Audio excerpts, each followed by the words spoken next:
Okay, hey, what's up YouTube? Lord Xander here. So I just finished watching the new Predator movie called Prey.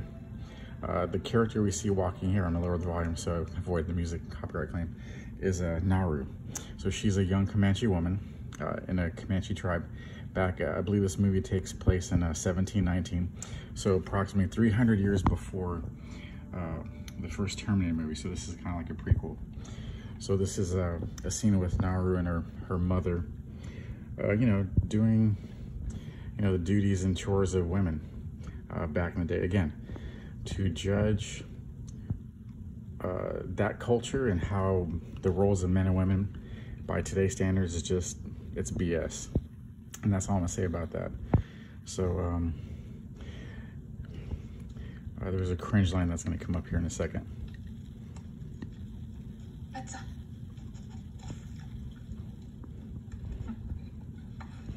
So here's the mom talking to It's easy, smart. Not every smart creature's easy to train. making a little crack at her daughter there. Except for War Chief Spandy. He's getting worse. You didn't put Orange Tootsie on. Oh yeah, let me pause that. So the Orange Tootsie that's a plant that has a lot of that they use for healing factor. So this review is going to have a lot of spoilers warning here. So if you haven't seen the movie, watch it, then come back and watch this video, because this plant is going to play a major role in the defeat of the Predator. Naru, the character, she's not a Mary Sue, and we'll get into that here in a second. But who taught you about Orange Tootsie? You?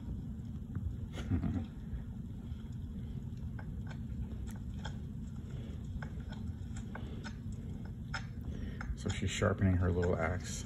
Your father left you that to cut breadroot with. Cutting the breadroot. You almost got a deer with it. So earlier she was like hunting deer and stuff, and she was unsuccessful.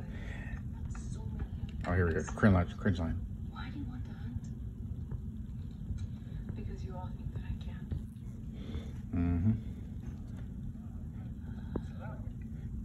Well, anyways,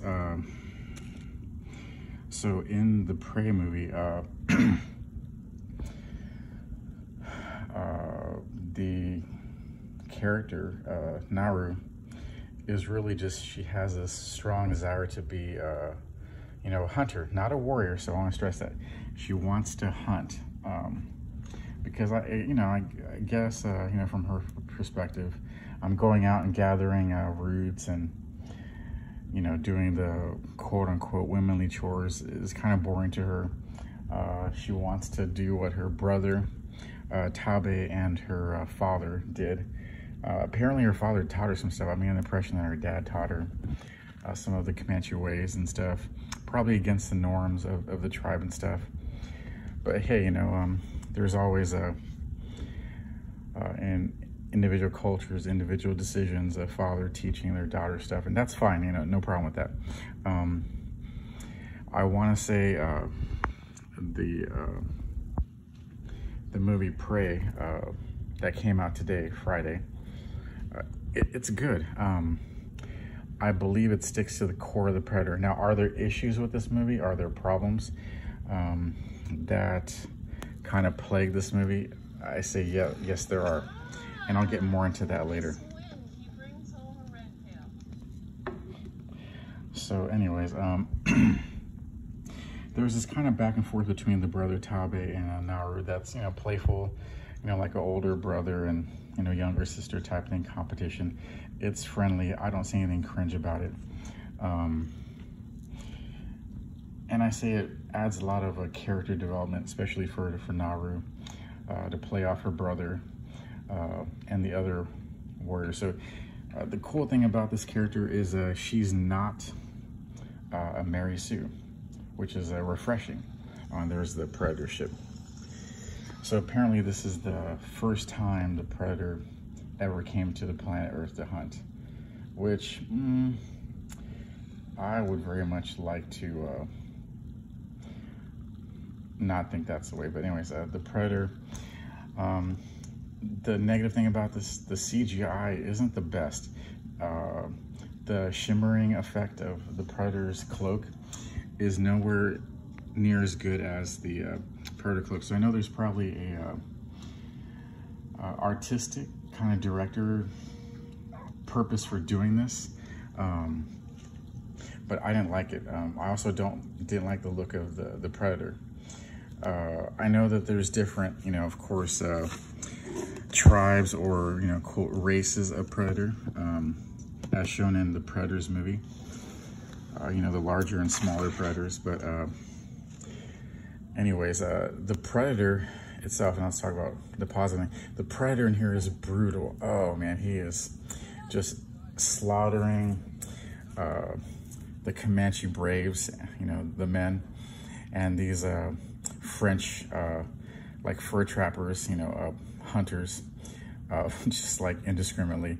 And the weapons that the predator has is really awesome. But spoiler alert, all these men in the movie, the Comanche men, they die. They're brutally killed by the predator. And again, like I said, spoiler alert here and warning, the brother gets killed. But the way the Comanche fight as opposed to the French bird trappers is very very different. So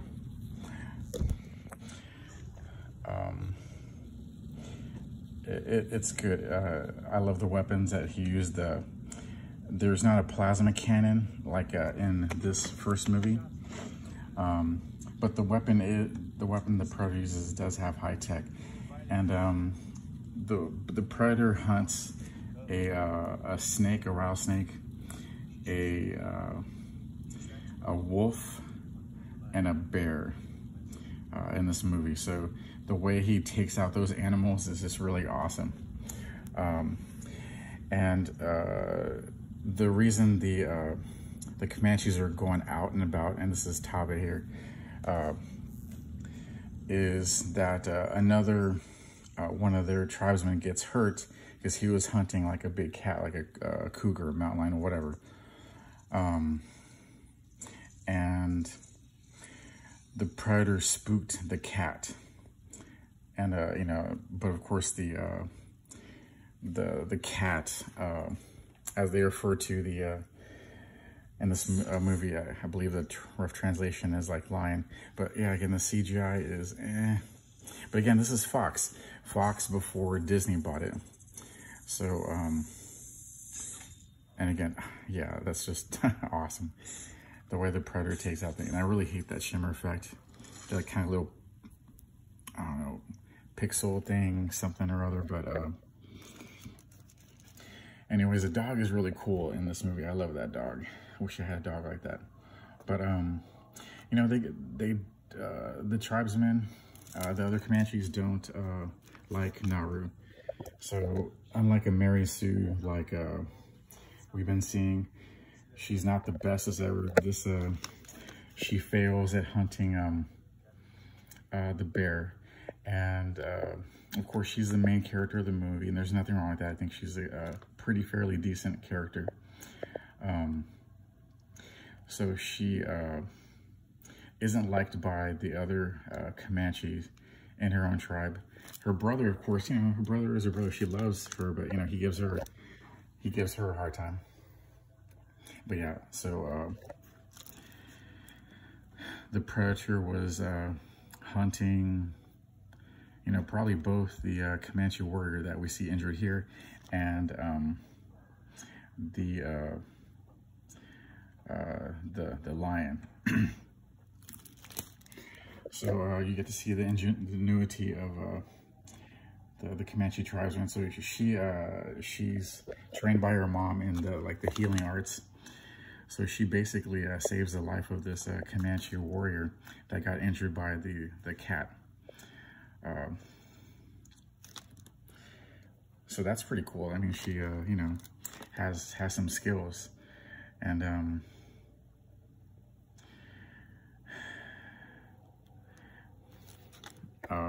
she's a good character.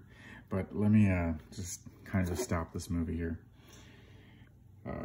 You know, I didn't show too much of the scenes here, but I showed enough of it. But oh man, there's the pistol, the flintlock pistol that was in the Predator 2 movie. There's a little there's a pistol that shows up in this movie, which is a homage to Predator 2, which is pretty awesome. But you know, Naru's like saying, hey, there's something out there. I saw something that killed a bear.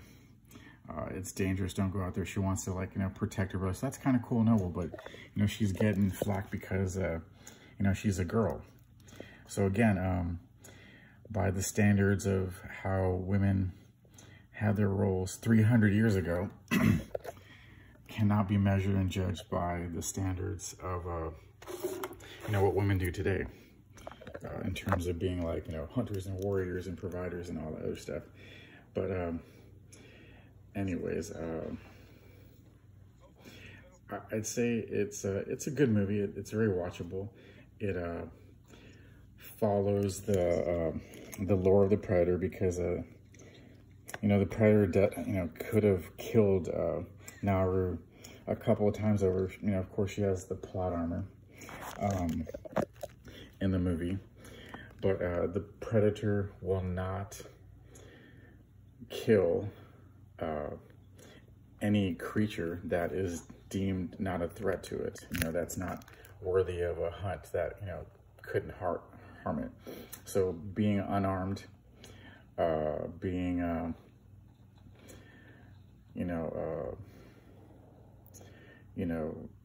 injured or something, it may not, you know, like hunt, because it walked past her a couple of times. So what makes Naru a really good character is she uses her brains to take down the Predator. She falls in a quicksand pit earlier, and she uses that against the Predator in this movie. So she's always thinking about finding ways to, like, defeat, you know, a superior adversary, because the Predator is bigger than her. It, like, hefted a bear like nothing. So it's obviously bigger than her, stronger than her. Its weapons are deadlier, so she spikes a tree, which is pretty cool. She's able to trap its bladed arm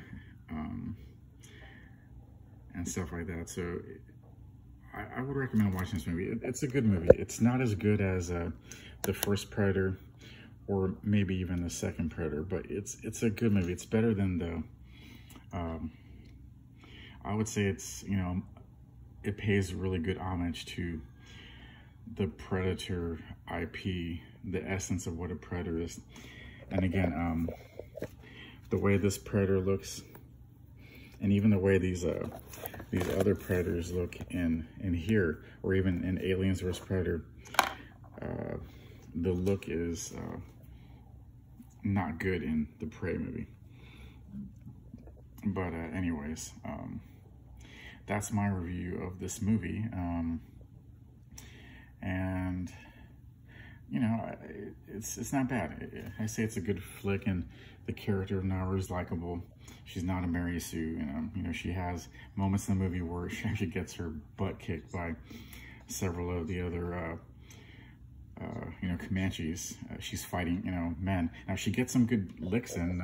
You know, she's able to, you know, kind of do some quick kicks and punches and stuff. But she lost the fight. If they wanted to beat her down and hurt her worse, they could have easily done that. And then her brother Taabe, oh, I love Taabe. Taabe's awesome, but he dies in the movie. But her and her brother make an excellent team. And you know, I wish she would have lived, but hey, you know, it's a movie, so things gotta happen, and he's not the main character, so, you know, Naru's the one that had to live. And she's able to take out the Predator with his own weapon. So again, she was studying how unlike the predators in this movie that use their, you know, that laser sight to discharge a plasma cannon, well, this one shoots out some, like, these really nasty metal kind of like arrows or projectiles that kind of fly through there. These missiles, I'll call them missiles, not arrows, but wherever the three lights are, the points are where the projectiles, the missiles go. So again, you know, she studies her enemy and she, you know, makes little mental notes and says, hey, you know, I can use this later to my advantage. So again, I would say she's a good character. There's going to be people that are out there that say, oh, you know, she's Mary Sue and whatever. But again, in the let's defend a decent character. In both of these movies, there was definitely the plot armor for, you know, Dutch and Danny Glover's character. And even the main character, the main two characters that survive. And there's a funny part in this movie here where Naru's talking with, I forget the name of the other tribesman, but he's talking a lot of S, and he gets taken down by the tiger. But you think it's a predator that does it, but it's gonna be the tiger. So it was kind of funny, you know, kind of like a poetic justice. Shouldn't spend a lot of time, you know, talking mess and paying attention to, you know, what was going on. But you know, thanks for watching this movie. I'm gonna cut this review off because it's gotten too long. But yeah, Paka, he's the guy that gets taken out by the lion, the mountain lion. So you know, watch the movie, tell me what you think, and you know, we will see you at the next one. So leave a comment, hit the notification bell, and thanks for watching this video. And here she is standing off against the, sorry about the reflection of this light. It's terrible on my cell phone. But